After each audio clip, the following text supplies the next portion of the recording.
ఇది మహారాష్ట్రలో రీసెంట్ గా జరిగిన ఇన్సిడెంట్. తన వైఫ్ థర్డ్ టైం కూడా అమ్మాయికి జన్మనిచ్చిందని చెప్పి వాళ్ళ హస్బెండ్ తనకి నిప్పంటిచ్చేసి చంపేశాడు. ఎంత అమానుషంగా ఉందో కదా అసలు ఇది.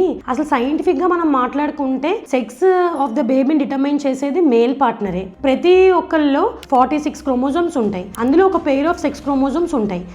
ఎక్స్ ఉంటే అమ్మాయి, XY ఉంటే అబ్బాయి. ప్రతిసారి ఫిమేల్ పార్ట్నర్ తన ఓమ్ ద్వారా X క్రోమోజోమే కాంట్రిబ్యూట్ చేస్తుంది. మేల్ పార్ట్నర్ యొక్క స్పర్మ్ లో X క్రోమోజోమ్ గనక ఉంటే అమ్మాయి పుడుతుంది, Y క్రోమోజోమ్ గనక ఉంటే అబ్బాయి పుడతాడు. సో నిజంగా మనం మాట్లాడుకుంటే ఎవరు కాంట్రిబ్యూట్ చేస్తున్నారు సెక్స్ ఆఫ్ ద బేబీకి? సో ఇలాంటివి దయచేసి చేయకండి.